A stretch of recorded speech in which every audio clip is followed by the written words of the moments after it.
1980 में हुए मुरादाबाद दंगों की रिपोर्ट सार्वजनिक करेगी योगी सरकार, क्या बोली बीजेपी, सपा और कांग्रेस। नमस्कार दोस्तों, मैं रतन सिंह और आप सभी का ट्रिगर न्यूज में स्वागत है। योगी सरकार ने उत्तर प्रदेश में 1980 में हुए मुरादाबाद दंगों की रिपोर्ट को सार्वजनिक करने का फैसला लिया है। मुरादाबाद दंगों की जांच रिपोर्ट को विधानसभा पटल पर रखने का निर्णय सरकार ने लिया है। अगस्त 1980 को मुरादाबाद में ईदगाह में दंगे भड़के थे। इसे लेकर जस्टिस सक्सेना की कमेटी ने रिपोर्ट बनाई थी। अब रिपोर्ट सार्वजनिक करने की बात सामने आने के बाद राजनीतिक रस्साकसी शुरू हो गई है। 1980 में उत्तर प्रदेश के मुरादाबाद में ईदगाह में दंगे भड़क गए थे। इसको लेकर मुस्लिम आक्रोशित हो गए और स्थानीय दुकानों पर हमले किए गए, जबकि हमले के बाद भारी दंगा हो गया था जिसमें कई मुस्लिमों की जान गई थी। जस्टिस सक्सेना आयोग ने इस मामले में 20 फरवरी 1983 को रिपोर्ट सौंपी। 40 साल गुजर जाने के बाद अब सरकार इस रिपोर्ट को सार्वजनिक करने जा रही है। इस दंगे में मुस्लिम और वाल्मीकि समाज आमने सामने रहा था।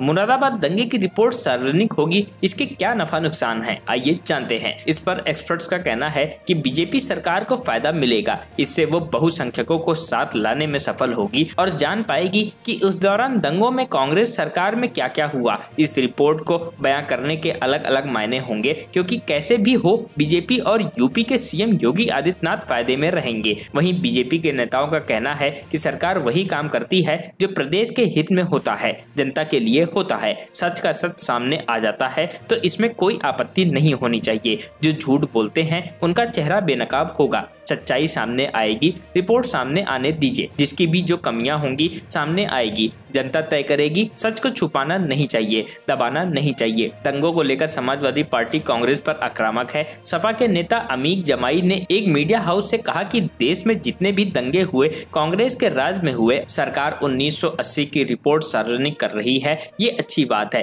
प्रदेश में जितने भी दंगे हुए उस पर भी बात कैबिनेट में उठनी चाहिए। सपा के नेता दावा कर रहे हैं कि उत्तर प्रदेश में मुस्लिमों के साथ टारगेट किलिंग करके कांग्रेस खत्म हो गई और अब बीजेपी भी 2024 के बाद खत्म हो जाएगी। मुरादाबाद दंगे की रिपोर्ट को लेकर निशाना सीधे कांग्रेस पर है। वहीं कांग्रेस गोलमाल बात कर रही है। कांग्रेस के नेता कह रहे हैं कि सरकार आयोग का गठन करे, दूध का दूध पानी का पानी हो जाएगा। बीजेपी दरकती जमीन थामने के लिए 1980 की बात कर रही है। वह महंगाई की चर्चा नहीं कर रही है, बेरोजगारी पर चर्चा नहीं कर रही है, किसानों की चर्चा नहीं कर रही। बीजेपी ने जो वादे किए थे आज उनकी चर्चा नहीं हो रही है।